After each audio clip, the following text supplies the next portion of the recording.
ሰላም እንዴት ናችሁ? የዱካ ፖድካስት አድማጮች፣ የዛሬ ቆይታችን ከራማ ጋር ነው። የሪፍትና የዳንዲ ቦሩ ተከራይተው የሚኖሩ ተማሪዎች ምን አይነት ላይፍ ቻሌንጆች፣ መንፈሳዊ ዲሲፕሊናቸው ምን ይመስላል የሚለውን ነገር እናያለን። መልካም ቆይታ።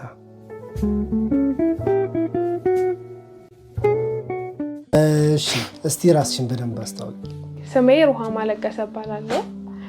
የተወለድኩት ቡኖ ቤደሌ ዞን ደንቢ የምትባል ከተማ ውስጥ ነው እና ከኬጂ እስከ 12 እዛው ነው የጨረስኩት። ጅማ ሙባረኩና አሁን ደግሞ የአራተኛ ዓመት የነርሲንግ ተማሪ ነኝ። የት ነው የምትማሪው? ዳንዲ ቦሩ ኮሌጅ። ኦኬ። ስትወስኚ ወደ ጅማ ለመማር እንዴት ነበር? ከባድ ነበር ማለት እኔ ጅማ መጥቼ ልማራለሁ የሚል ሀሳብ አልነበረኝም። ግን ያው ግቢ ሄዳለሁ የሚል ሀሳብ ነበረኝ። ያው አልተሳካም። ግን ደግሞ ግዴታ መማር ስላለብኝ ወሰንኩና መጣሁ ማለት ነው ወደ ጅማ። እና ይከብድ ነበር፣ በጣም ለመወሰን ይከብድ ነበረ። ግን ደግሞ ዋናው ትምህርት ስለሆነ እሱን ስታስበው ይቀልሃል ሁሉም ነገር እና በዛ ምክንያት ነው ማለት ነው ወደዚህ ሙፈረኩ። ምን ነበር የምትፈልጊው የነበረው 11 ክፍል ወይ 12 ክፍል እያለሽ? ፋርማሲ በጣም መማር ፈልጋለሁ እና እሱን ነበር በጣም መማር የምፈልገው። ግቢ ብገባ ራሱ ብዬ ማስበው እሱን ነበረ እና ጎን ለጎን ባይዘው እየተማርኩ ነው። ምንድን ነው? 3ኛ ዓመት ደግሞ የፋርማሲ ተማሪ ነኝ። ዋው! የት? ሪፍቲ። ዋው! ዳንዲ ነርሲንግ ትማሪያለሽ? አዎ። የሚገርም ነው። አይከብድም? እንዴት ነው? ይከብዳል። ያው ፍላጎት ነው ማለት በጣም መማር ስለምፈልግ ፋርማሲ እና ያለው የዛኔ ስገባ ፋርማሲ አልነበረም በዲግሪ ማለት ነው እና ያለው አማራጭ ትልቁን ቦታ ይዞ ያለው በሜዲሲን ነርሲንግ ነበረ። እሱን ነበር መማር የጀመርኩት እና ከጊዜ በኋላ ደግሞ ለምን አልጀምርም ብዬ አሰብኩና ያው ከቤተሰብ ጋር አወራን። ያው የኔን ፍላጎት ስለሚያከብሩ አንቺ ምቺው ከሆነ ተማሪ ያሉኝ። ያው እኔ ደግሞ ያኛውን 2ኛ ዓመት ምናምን ስደርስ ይሄን ጀመርኩ ማለት ነው። ዋው! ግን አንደኛ ስለ ፋርማሲ እንዴት ሰማሽ? ምክንያቱም ኤክስፖዠሩ ብዙ ጊዜ አይኖርም ፋርማሲን ማሰብ ምናምን የሚለው እና ሁለተኛ ደግሞ አሁን እንዴት ነው የምታካሄጃቸው? ምክንያቱም ነርሲንጉ አለ። ነርሲንጉን ለመታው ነው የምታስቢው ምን ወይስ አብሮ እንዴት ነው የምታጣጥሚው? ማለት ድሮ እኛ ቤት ውስጥ ብዙ መድኃኒት ነበረ እና በቃ መድኃኒት እንዴት ነው የሚሰራው የሚለውን አስብ ነበረ በጣም። እንዴት ነው መድኃኒት ሰው ቀምሞ ምናምን ሰው ሊያድን ይችላል ምናምን የሚለውን ፍላጎቱ ስላለኝ ያው እያደግኩ ስመጣ ለካ ፋርማሲስት ውስጥ ነው ሄዳ ነገር የሚካሄደውና ፋርማኮሎጂ፣ ኮምፓውንዲንግ ምናምን የሚባሉት ነገሮች ውስጥና ለዛ ወሰንኩ በቃ ፋርማሲ መማር አለብኝ ብዬ ወሰንኩኝና ጀመርኩ። ከዛን እዚህ ስጀምር ብዙ ቻሌንጆች ይኖሩታል፣ በጣም ይከብዳል። ነርሲንጉም ራሱን የቻለ ቻሌንጅ አለው። ወደ ፋርማሲው ስትመጣ ደግሞ እሱ ደግሞ ከሱ የበለጠ እንደው በጣም ይከብዳልና ክላስ ጋፕ ይኖረናል ማለት ሁለቱንም ሬጉላር ነው የምማረው። ግን እዛኛው አንድ ክላስ ከገባው እዛ ጠዋት ከገባው እዚህም ጠዋት ነው የምገባውና እዛ ብዙ ግሩፕ ስላለ አንዱን ግሩፕ ነው የምገባው። ከአንዱ ጋር ተመሳሳይ ነው። 4 ሴክሽን ነው ጠዋት የሚማረውና እዚህ ደግሞ 2 ሰዓት ከሆነ ክላስ እዛ ከ4 በኋላ ካሉት ልጆች ጋር አማራለሁ ማለት ነው። ተመሳሳይ ሆነ ትምህርት ስለሆነና እንደዛ ጋፕ ያርኩ ዛሬ እንደረስኩ እግዚአብሔር ይመስገን። አይ ቲንክ በጣም ከባድ ይመስለኛል ራሱ ሕክምና ላይ 2 ነርሲንግም ራሱን የቻለ ከባድ ነገር ነው። ከዛ ነው ፋርማሲም እና የጅማ የመጀመሪያው እንዴት ነበረ ቆይታሽ? ኤክስፒሪየንስሽ? ጅማ መጣሽ፣ ከዛ ቤት ተከራየሽ ወይስ ምን ይመስላል? የመጀመሪያውን ሳምንት እናወራው። ስመጣ ከእናቴ ጋር ነው የመጣሁት እና አንድ ሳምንት እኔ ጋር ቆይታ ነበር ሄደችው ማለት እስከለምደው ኢንቫይሮንመንቱን እስከለምደው ምናምን እኔ ጋር ቆይታ ነው ሄደችውና እሷ ከሄደሽ በኋላ ነው የሚከብደው ማለት የሆነ ከትምህርት ቤት ስገባ ምግብ ተዘጋጅቶ ነው የሚጠብቀኝ፣ መብላት ነው። ከዛን ከሷ ጋር ጊዜ ማሳለፍ ነው የሚከብደው። እሷ ከሄደሽ በኋላ ስትገባ ቤት ባዶ ነው የምታገኘው፣ ራስ ነው አብስለ የምትበላው ምናምንና ይከብዳል በጣም። ግን ደግሞ ከእግዚአብሔር ጋር ማይቻል ነገር የለም ብዬ አስባለሁና ቻሌንጆቹም ደስ ቢሉ ያው እንግዲህ ምን አይነት ቻሌንጅ ነበር እስቲ በዛ ሳምንት እሷ ከሄደች በኋላ? ብዙ አይነት ቻሌንጆች አሉ። አሁን መብላት ሁላ የሚያስጠላ ሰዓት አለ ማለት የሆነ በቃ ምንም ማድረግ የሆነ በመተኛት ሰዓት የምታሳልፍ ነገር አለ። በዛ ላይ ጓደኛት ለምድን በአንድ ሳምንት ውስጥ የሆነ ብቻሽን ነበር የምኖሪ? አይ ከአክስቴ ልጅ ጋር ነው የምኖረውና እሷም አብረን የመጣ ነው ከዛ እና አይከብደንም። ለሁለት ስትሆን አይከብድህም፣ ግን ደግሞ ብትሆን ራሱ ለምደ የመጣው ፋሚሊ አለ እና ደግሞ እዚህ ሌላ ፋሚሊ ነው። በቃ አንተ ሁለት ሆነ ስትኖር ራሱ ሌላ ቤተሰብ ነው ፈጥራ የምትኖረውና ትንሽ ከብዶ ነበር። አንድ ሳምንት ምናምን እናለቃቅስ ነበር ምናምን ቤት ውስጥና ግን ልክ ወደ ውጪው ዓለም ስንወጣ ከተማሪዎች ጋር ስንቀላቀል ከዛን ጓደኛ የሚባሉ ተማሪዎች አሉ። ከዛን ከነሱ ጋር ስንወያይ ስናወራ ምናምን ተግባባለ። ከዛን በቃ ጊዜህን ከነሱ ጋር ከትምህርት ጋር ማሳለፍ ስትጀምር ያው ይሄዳል ሰዓቱ ራሱ ሳታስበው ትለማመደዋለህ ማለት ነው። ምን ነበር ሌሎች ቻሌንጆች ምን ገጠሙሽ? ኤክስተርናል ቻሌንጅ ሊሆን ይችላል፣ ኢንተርናል ሊሆን ይችላል። አይ ቲንክ ከባድ ይመስለኛል ቤት ብቻሽን ተከራይቶ ነው። በጣም የመጀመሪያው ቻሌንጅ ገንዘብ ማኔጅ ማድረግ ነው። በጣም ከባዱ ቻሌንጅ ተማሪዎች ላይ እሱ ነው ብዬ አስባለሁ፣ እንደኔ ማለት ነው። እና ማለት ገንዘብ ላይ እንዴት ነሽ አንቺ? ምንም ማለት ነው። በደንብ ትይዣለሽ? አዎ ለሚጠቅመኝ ነገር አወጣለሁ፣ ግን ዝም ብዬ አላወጣም። ለሆነ ለማያስፈልገኝ ነገር አያስፈልገኝም ብዬ ካሰብኩ አላወጣም። እና እሱን ማኔጅ ማድረግ የሚከብደው ማለት ወር ወይ በቀን አንድ ከተላከልህ እስከ ቀን አንድ ነው የሚቆየው፣ ወይ በ30 ከተላከልህ እስከ ቀን 30 እና 30ዎቹን ቀናቶች አንተነ ምግብ የምትገዛው አንተነ፣ ቤት ኪራይ የምትከፍለው አንተነ። የግል ትምህርት ቤት ስትማር ደግሞ ራስህ ነው የምትከፍለው ትምህርትና ከሚላክልህ ውስጥ ይሄን ሁሉ ማኔጅ ማድረግ ትምህርት መማር፣ ታክሲ የሚባል ነገር አለ፣ ለራስ የሚያስፈልግህ ነገሮች አሉ። እነሱ ነገሮች ሁሉ ማኔጅ ማድረግ በጣም ይከብዳል። ግን ይሄን ነገር ደግሞ ትለማመደዋለህ። ለነገር ያቀልልሃል፣ ኑሮን በጣም ያቀልልሃል። ማለት አሁን ከግቢ ወጣ ይከብድሃል አይደል ኑሮ ለመልመድ። ግን የግል ተማሪ ስትሆን ስለለመድከው የለመድከውን ኑሮ ነው የምትኖረው። ለዛ አይከብድም፣ እንደውም አሪፍ ነው። ቻሌንጁ አሪፍ ነው የሚያስደርግ። እና ሌላው ቻሌንጅ ደግሞ ብዬ የማስበው ሴትነት ራሱን የቻለ ቻሌንጅ ነው ብዬ አስባለሁ። ማለት ተማሪ ስትሆን ማለት በቃ በጣም ይከብዳል እና ራስህን መጠበቅ የሚባል ነገር አለ። አሁን ድሮ ቤተሰብ ጋር ነው የምንኖረው፣ የሚጠብቀን ቤተሰብ ነው፣ ውጪ ካየ የሚቆጣን ቤተሰብ ነው። ምንም ነገር የሚያደርገው በቤተሰብ ቁጥጥር ስር ነው። ግን እዚህ ስትመጣ ራስህን በቃ ማለት ህይወት ራሷ ህይወት እንደሆነች የምታውቀው እዚህ መተህ ስትማር ነው። ማለት ከቤተሰብ ተለጥነ ስትማር ነውና በቃ ማይጋፈጡትን ነገር ተጋፍጠህ ታገኘዋለህ ራስን። እንዴ እኔ እንደዚህ ነገር መወጣት እችላለሁ እንዴ ምናምን የምትልባቸው ቻሌንጆች ይኖራሉ። ለምሳሌ እናንሳቸው ማለት አንዳንዱ አሁን ለምሳሌ ተከራይተህ ስትኖር ምን መሰለ ከአከራይ ጋር መጣላት አለ። ትጠያለሽ? አይ ማለት አሁን አከራይ የማይወዳቸው እኔም ተከራይ ስለሆንኩ አውቃለሁ እና አከራይ ብዙ የማይወዳቸው ነገሮች አሉ። አሁን የማይወዳቸው ነገሮች አሉ። ግን ምንም ቢሆን አንዳንዴ ክርስቲያን ስትሆን አሁን ለምሳሌ ካላመኑት ሰዎች ጋር ስትኖር ድምጽ ቀንሰህ ጸልይ መባል አለ። መዝሙር ስትከፍት ሰው እየረበሽክ ነው ትባላለ። ኢቭን አንዳንዴ አንድ ሊትር አንድ ጀሪካን ውሃ አንድ ሳምንት ልትጠቀም ትችላለህ። ማለት እንደ ግቢው ነው የሚወሰነው። አሁን ውሃ በጣም የሚቆጣጠሩ ግቢዎች ሊኖሩ ይችላሉ፣ ሪላክስ አድርገው ደግሞ የሚኖሩ ሊኖሩ ይችላሉና እነሱም ቻሌንጆች ናቸው። ራሳቸውን የቻሉ ቻሌንጆች ናቸው በጣም። ሌሎችስ አሁን እንደ ቅድም ሴትነት እያልሽ ነበርና ምን አይነት ፒር ፕሬዠር ሊኖር ይችላል? ለምሳሌ ምክንያቱም አሁን ሜንጊቢ ኪቱ ወይ አግሪ ያለ ተማሪና ሪፍት ዳንዲ ያለ ሰው አንድ አይነት ቻሌንጅ የለውም። ሁለቱም ሴት ቢሆኑ ማለት ነው። እናንተ ጋር የሚማሩ ሴቶች ምን አይነት ቻሌንጅ ሊገጥማቸው ይችላል?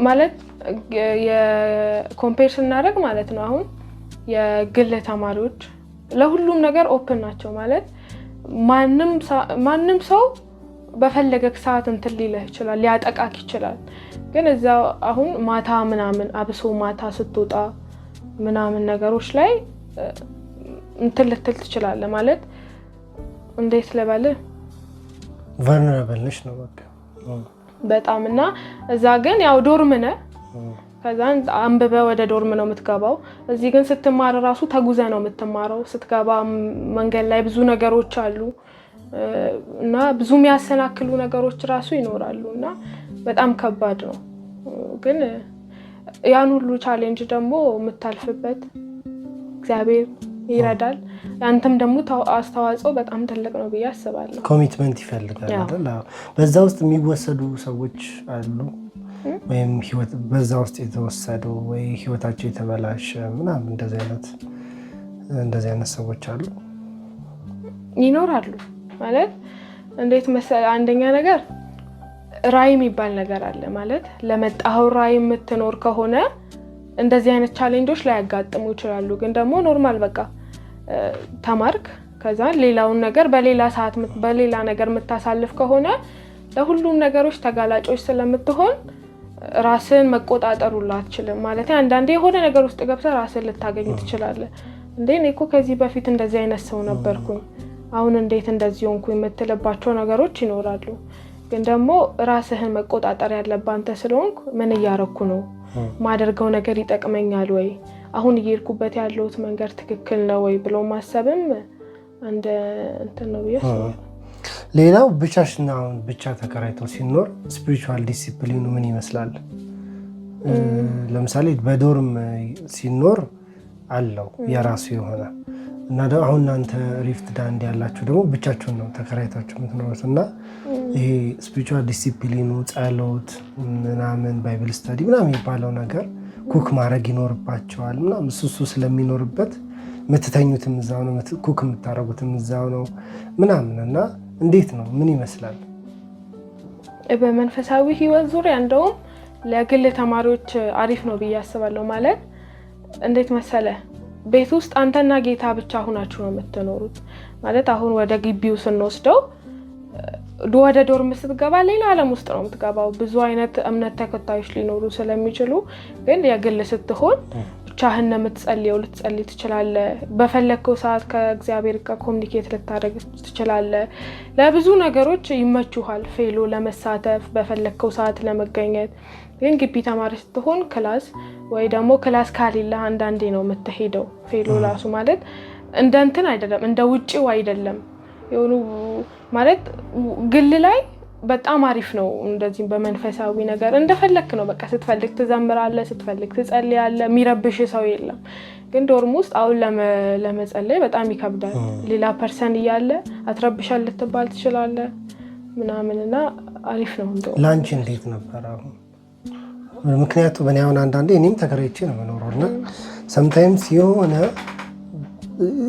የሆነ ስንፍናም ያጠቃሻል አለ አይደል የሆነ በቃ ሰፊ ጊዜ ይኖርሻል እና ከዛ አንፃር እንዴት ማኔጅ አደረግሽው አንቺ እንዴት መሰለ ማለት ከእግዚአብሔር ጋር ጊዜ ስታሳልፍ አንደኛ ነገር ራስን መግዛት አለብህ ማለት አሁን የሆነ በቃ ዛሬ ጸለይኩ ነገ ደግሞ ረፍት ላርግ የምትለው አይነት ነገር አይደለም አይደል ማለት ከጸለይክ ኖርማል ዲፕ ገብተህ መጸለይ ነው በመንፈሳዊ ነገር ተሰንፋለህ ማንንም ማይሰንፍ ነገር ማይሰንፍ ሰው የለም እዚህ ምድር ላይና እኔ ግን በበኩሌ ምንም አይደለም ማለት አንዳንዴ ትወድቃለህ አንዳንዴ ደግሞ የምትነሳባቸው ነገሮች አሉና ባላንስ አድርገሽዋል ብዬ አስባለሁ ፌሎ ሌስ እንዴት ነው ሪቪ በምን እንደምታገለግየው እና እንዴት ነበር ፌሎ እንዴት ገባሽ ምን ይመስላል የፌሎ ቆይታሽ ፌሎ እንደውም እኔ ቶሎ አልገባውም ፌሎ ማለት ከወራቶች ምናምን በኋላ ነው የገባሁትና አልሰማሽም ነበር ምን ሰብቻለሁ የሆነ ለፌሎ ያለኝ አስተያየት ብዙም አልነበረም የዛኔ አናቅም ነበር ብዙም ያን ያህል ፌሎ ላይ ትኩረት እንደሚሰጥ ያን ያህል አታውቀውም ብዙም እዛ የለም ስለሆነ የህብረት ነው ያለው እና ልክ ልጆች ከኔ ጋር የሚማሩ ልጆች ምናምን ሲነግሩኝ መሄድ ጀመርኩ። ከዛ እዛ ተቀላቀልኩ ማለት ነው። በጣም ደስ የሚል ህብረት ነው ፌሎ ማለት። የምታድግበት ህብረት ነው፣ መንፈሳዊ ነገር የሚያድግበት ህብረት ነው። እና በላይፍ ሼሪንግ እና በሊትሬቸር ቲም አገለግላለሁ ፌሎ ውስጥ። ሊትሬቸር ግጥም ምናምን፣ ግጥም ላይ እንዴት ነሽ? እሱ ላይ እንኳን ዜሮ ነኝ። ድራማ ነው ወይስ ምንድን ነው? ሊትሬቸር ሁሉንም ያጠቃለለ ነው፣ ግን እኔ ድራማ ላይ እሳተፋለሁ፣ በአክቲንግ እሳተፋለሁ። ሌላው ምንድን ነበር ላነሳልሽ የነበረው ነገር፣ ኢንቫይሮንመንት ውስጥ ምን አይነት ጉዳት አለ? አሁን እናንተ ተከራይታችሁ ስትኖሩ ስትወጡ ስትገቡ፣ እንግዲህ ቅድም ትንሽ አንስተሻል እና የሆኑ አይደል ማህበረሰቦች አሉ እና ጎረምሶች ሊኖሩ ይችላሉ ምናምን፣ የአካባቢ ሰዎች፣ የተከራይ ከእናንተ ጎን የተከራዩ ሌሎችም ሰዎች ይኖራሉ እና ከእነሱ የሚደርስባቸው ውስጥ ተጽዕኖ ምናምን እንደ ሴትም ሼር ልታደርጊ ትችላለሽ። ብዙ ተጽዕኖዎች አሉ፣ ግን ደግሞ ተጽዕኖዎቹን ሁሉ ወደ አንተ የምታመጣም ከራስህ የምታርቀው አንተ ነህ ብዬ አስባለሁ። ማለት የሆነ አንድ ሰው የሆነ ማንም መንገድ ላይ ቁጭ ብሎ የሚያወራክን ሰው ካወራክ ኖርማል ነው ለዛ ሰው የሚሆነው። ሌላ ቀን ኮሚኒኬት እያደረክ ሌላ ነገር ሊከሰት ይችላል። ግን በቃ ከማን ጋር ማውራት እንዳለብህ መለየት ነው። ግቢ ውስጥ ከሚኖሩት ሰዎች ጋር ራሱ እንዴት መሰለ፣ አንዳንዴ እንደውም ሴት ተከራይ ሆነ ስትማር እኔ ብዙ ወንዶች ያሉበት ግቢ ባትኖር ብዬ አስባለሁ። ማለት እንዴት መሰለ፣ ብዙ ሆነ ስትኖር አንተ ብቻ ሴት ከሆንክ ብዙ ነገሮች ወደ አንተ ሊመጡ ይችላሉ። ማለት ወይ ቤተሰብ ያለበት ግቢ መኖር ወይ ብዙ ሰው ያለበት ግቢ መኖር ብዬ አስባለሁ። ለብዙ ነገር ኦፕን ነው የምትሆነው፣ በቃ ለምኑም ነገር ማለት ነው። እና እንደውም ቤተሰብ ያለበት ግቢ፣ አከራይ ያለው ግቢ ቢሆን አሪፍ ነው። ለመውጣትም ለሰዓት ለመቆጣጠር ምናምን ይሆናል አከራይ ያለበት ግቢ። ግን ባዶ ግቢ ወይ ደግሞ በሰዎች ተከቦ ግን ወንዶች ብቻ የሚኖሩበት ግቢ ለሴት በጣም ብዙ ቻሌንጅ ሊያደርግባት ይችላል። እና የሰማሻቸው ታሪኮች አሉ? እስቲ ካሉ ወይ ሼር አድርጊ። እንዲህ ሪል ቻሌንጆች ካሉ ብዬ ነው። ይኖራል እኮ እኔ ሰማሁት ሳይሆን ያው ሲወራ ትሰማዋለህ፣ በየመሀሉ ልትሰማ ትችላለህ ከአንዳንድ ሰዎች። ግን እንደ እንትን አይደለማ። እንዴት መሰለ፣ እንደ ሌላው ተከራይ አትሆንም ሴት ስትሆን። በቃ ሴት ወጣት ምናምን ተማሪ ሲኮን ምናምን አብሶ ተማሪ ስትሆን ህይወትን ቀለል አድርገኸው ነው የምትኖረው አይደለም። ለዛ ከማንም ጋር ስለምታወራ በጣም ነው ቶሎ የምትግባባው ከሰዎች ጋር። እና የሆነ አብሮ መዋል፣ አብሮ ምን ማለት፣ አብሮ ማምሸት ይኖራል ብዙ ጊዜ። እና ለእንደዚህ አይነት ነገሮች ደግሞ ብዙ ሰው ያለበት ግቢ ምናምን ቢሆን አሪፍ ነው ብዬ እመክራለሁ። እኔም የሆኑ እንደዚህ መንገድ ላይ የሚይዙቱ ወንዶች ምናምን እንዳሉ ሰምቻለሁ። አሁን ሴቶች ላይ ማለት ነው። በቃ ይሄ መጀመሪያ በቀልድ ወይ በለከፋ ምናምን አስመስለው በኋላ ላይ ግን ፕሬዠር መፍጠር፣ በቃ የሆነ እንደዚህ አይነት ነገር መንገድ ልጆች እስኪቀይሩ ድረስ ምናምን እንደሱ አይነት ነገር ሰምቻለሁ። ከወንዶቹ አንጻር ምን አይነት ቻሌንጆች ሊገጥማቸው ይችላል? ወንዶቹ ከክፍል ውስጥ ከምታያቸው፣ ፌሎ ከምታያቸው፣ በግል ከሚማሩ ወንዶች ወንዶችም ራሳቸውን የቻለ ቻሌንጅ አላቸው ብዬ አስባለሁ። ማለት እንደ ሴቶች አንዳንድ ቻሌንጆች ይኖራሉ። አሁን ለምሳሌ ምግብ አብስሎ በመብላት ላይ ምናምን ቻሌንጅ ሊኖርባቸው እንደ ሰው ይለያያል። ማለት አብስሎ የለመደ ኖርማል ነው፣ አብስሎ ለለመደ ሰው ኖርማል ነው የሚሆነው። ግን አብዛኛው ግን የሆነ ብዙ ልምዱ የለውም። ግን ተከራይ ስትሆን ወይ ደግሞ ራስን ችለህ ስትማር ግዴታ ለሆድ ስትል ትሰራለህ። ማለት ምንም ሽንኩርትም ቢሆን በቃ አቅሏልቶም የመብላት ብቻ የሆነ ነገር አድርገህ ትበላለህ። እና እነሱ እንደው ቻሌንጅ ያደርጋቸዋል ብዬ አስባለሁ። እና እንደዚህ እነሱ ላይ ደግሞ ብር ማኔጅ ማድረግ ላይ ብዙ ይቸገራሉ ከሴቶች ይልቅ ከወንዶች ይልቅ ከሴቶች ይልቅ ወንዶች ይቸገራሉ። እና ማለት በተለያየ ነገር ሊያወጡ ይችላሉ። ሴቶች ሲሆኑ ግን ትንሽ ቆጠብ የማድረግ ባህሪም ሊኖራቸው ይችላል እና እነሱ ቻሌንጅ ሊሆንባቸው ይችላል። ሌላ ኳስ ራሱ አይደል? አዎ ኳስ በጣም ኳስ ሂዶ ማየት ማምሸት አለ። በዛ ላይ ከአከራይ ጋር መጣላት አለ። በሱ ምክንያት ኳስ አካንት ቆይተው ሲመጡ ማምሽተው ሲመጡ ምናምን እነሱ ራሱ ቻሌንጆች አላቸው። አይ ቲንክ እነሱም የራሳቸው የሆነ ፒር ፕሬዠር ያለባቸው ይመስለኛል። ኳስ ማየቱንም በይው አብሮ ሄንግ አውት ማድረግ ከጓደኞቻቸው ጋር ሱስም አዲክሽን ራሱ መሳ ምናምን አይ ቲንክ ብዙ ነው እና እስቲ ስለ የግል ተማሪዎች ለጮኝነት ያላቸው አመለካከት ለዴቲንግ ያላቸው አመለካከት እንዴት ነው ከግቢው አንፃር ስትመለከቱ? ምክንያቱም ቶሎ ኢንጌጅ የማድረግ ቶሎ እንዲህ አይነት ነገር ውስጥ የመግባት ቴንደንሲ ይታይባቸዋል እና እስቲ እሱን እናውራ። እንደዚህ አንተ እንዳልከው ነው በብዛት አንዳንዴ ይመስለኛል። እኔ አንዳንዶቹ እንደውም የሆነ የውጭውን ዓለም ከማየት የተነሳ ብዬ አስባለሁ ለእንደዚህ አይነት ነገር የሚቾክሉት እና በቃ ቅድም እንዳልኩ ለሁሉም ነገር ኦፕን ነው አይደል የምትሆነው ውጭ ስትኖር። እዛ ግን ለመገናኘትም ምን ለማለትም ክራውድድ ሊሆን ይችላል። ግን ውጭ ላይ ስትሆን ግን ለምንም ነገር ክፍት ነው የሚሆነው ሁሉም ነገር። በፈለከው ሰዓት ወጥተህ በፈለከው ሰዓት የፈለከውን ሰው ማግኘት ትችላለህ። ግን ደግሞ መጀመሪያ ራስን እኔ ዴቲንግ ላይ ራሱ ማለት ነው እና መወሰን አለብህ። እኔ የማገኘው ሰው ለወደፊት ነው ወይስ እዚህ ላለኝ ጊዜ ብቻ ነው ምናምን ወይስ ትክክለኛው ሰዓት ነው ብሎ ማሰብም አንድ ነገር ነው።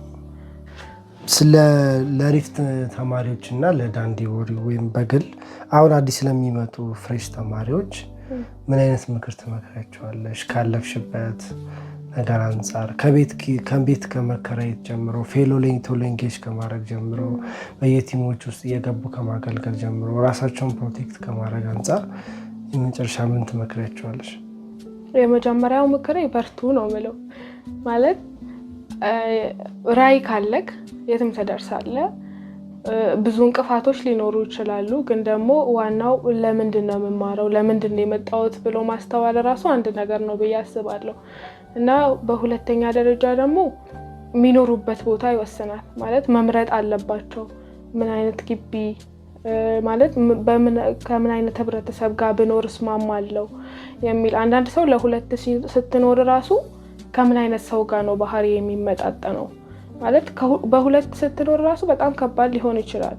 በጣም የሚያጋጩ ነገሮች ሊኖሩ ይችላሉና ለምሳሌ ሁለት ስትሆኝ ምን ሊያጋጭሽ ይችላል? ያጋጭሃል ሰው አይደለ? ብዙ ነገር የሚያጋጭ ነገር አለ ወይ አንዱ ማይወደው እንደዛ ብቻም ሳይሆን አንዱ ማይወደው ነገር አንዱ ሊወድ ይችላል። አንዱ የሚበላው ምግብ ሌላው ላይ በላ ይችላል። አንቺ በመታነቢበት ሰዓት እሷ ስልክ ልታወራ እንደዛ አይነት ነገሮች አሉና የሚቀራረቡት ወይ ደግሞ በጣም እንትን ከሆኑት ሰዎች ጋር በጣም ከሚተዋወቁት ሰዎች ጋር ቢኖሩ ብዬ አስባለሁ። እንደዛ ሲሆን ይቀላቸዋል አይደል? እነሱን ባህሪያቸው ክፉ ባልንጀራነት መልካሙን ጠባይ ያጠፋልና መጥፎ ሰው ከሆነ ያ ሰው እንደው ዝም ብሎ ብቻዬን ከመሆን ብሎ ተዳብሎ በኋላ ላይ ህይወትንም ሊያበላሽ ይችላል። ያው ባይዘ እሱ እንደውም በጣም ትልቅ ኢሹ ነው ማለት አሁን አንዳንድ ሰው ከሆነ ሰው ጋር ይኖር ነው እኔ የሱን ባህሪ ያልይዘውም ምናምን ሊል ይችላልና ግን ብትቆይም ተላምደዋለህ ያን ባህሪ። አብረ ነው የምትኖረው፣ የምታደርጋቸው ነገሮች ሁሉ ተመሳሳይ ናቸው እና የዛን ሰው ባህሪ ልትይዝ ትችላለህ። ያ ሰው የሚወጣ ከሆነ አንተም ትወጣለህ ከሆነ ሰዓት በኋላ። ለጊዜያት ነው የምትቀመጠው።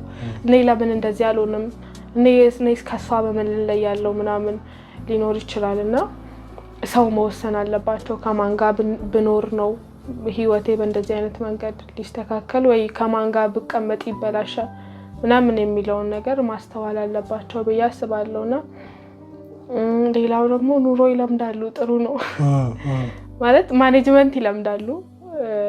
እሱ ላይ አሪፍ እንትን ይኖራቸዋል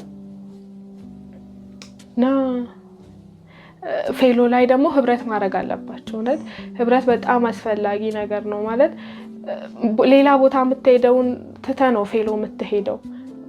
ክርስቲያን ስትሆን ደግሞ ብዙ ክርስቲያንነት ራሱን የቻለ እንትን አለው አይደለ? እዛ ሌላ ቦታ የምትሄደውን ትተህ ወደ ፌሎ ልትሄድ ትችላለህ እና ፌሎ በጣም በፌሎ ስትያዝ ለሌላው ነገር ራሱ ዝግየውን ከተመጣለህ ምንም ላይ መስልህ ይችላል። ሰርክልሽ እንትን ይጠባል እና ፌሎ ላይ ያላቸውን ጊዜያቸውን ፌሎ ላይ እንዲያሳልፉ አላማቸውን እንዲያውቁ ለምን እንደመጡ እንዲያውቁ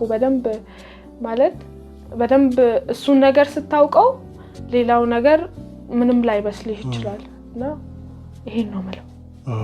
ሌላው አንዳንድ ሰዎች ምን ይላሉ ፌሎ ከመሄድ ቸርች ማገልገል ምናምን ያረጋሉና እንደዚህ አይነት ልጆችስ ምን ታስቢያለሽ? አዋጪ ነው? ቸርች ላይ የሚያገለግሉ ግን ፌሎ ጭራሽ የማይመጡ ልጆች አሉ። አጋጥሞሽ ያውቃል? ያውቃል። ምንድነው ጉዳት አለው ጥቅም አለው? እንዴት ታያለሽ አንቺ?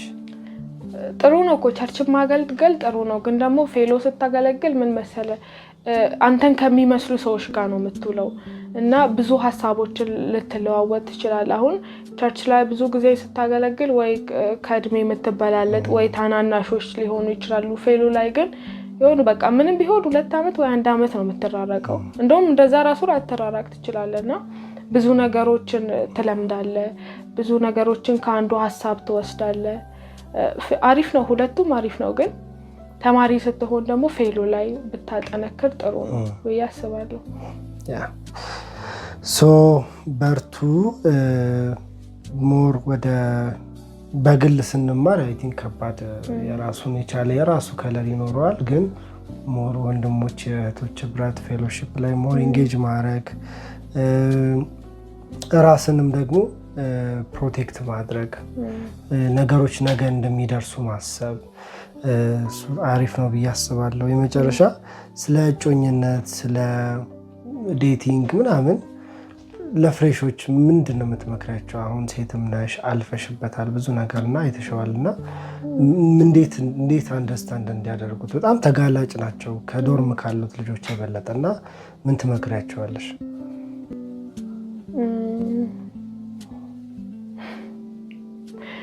ማለት እንዴት መሰለ ቀደም አላማ ብዬሃለሁ አይደለ? አንደኛ ነገር እንደዚህ ዴት ስታረግ ወይ ደግሞ በእንደዚህ በእጮኝነት ዙሪያ ራሱ ስታስበው ማለት እንደ ሰው ነው የሚለያየው። እንደ ሰው ሐሳብ ሊለያይ ይችላል። ማለት ተማሪ ሆኖ በእንደዚህ አይነት መንገድ ሊያልፍ የሚፈልግ አለ፣ ወይ ደግሞ ትምህርቱን ከጨረሰ በኋላ በእንደዚህ አይነት መንገድ ሊያልፍ የሚፈልግ አለና እንደ ሰውየው ነው ማለት እንደዛ ሰው ነው የሚወሰነውና ግን ደግሞ ምንም ቢሆን አላማህን መርሳት የለብህም ብዬ አስባለሁና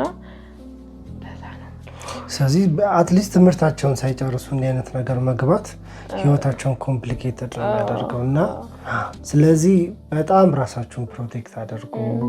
ጮኝነት የሚባለው ነገር በጣም ሲሪየስ ነገር ነው እና ደግሞ አሁን እኛ ከቤተሰብ ገና ስለወጣን ሁሉንም ነገር ራሳችን ማኔጅ ስለምናደርግ ለውጭውም ዓለም በጣም ተከራይተን ስለምንኖር ተጋላጭም ስለሆነን ራሳችንን መጠበቅ በጣም አለብን።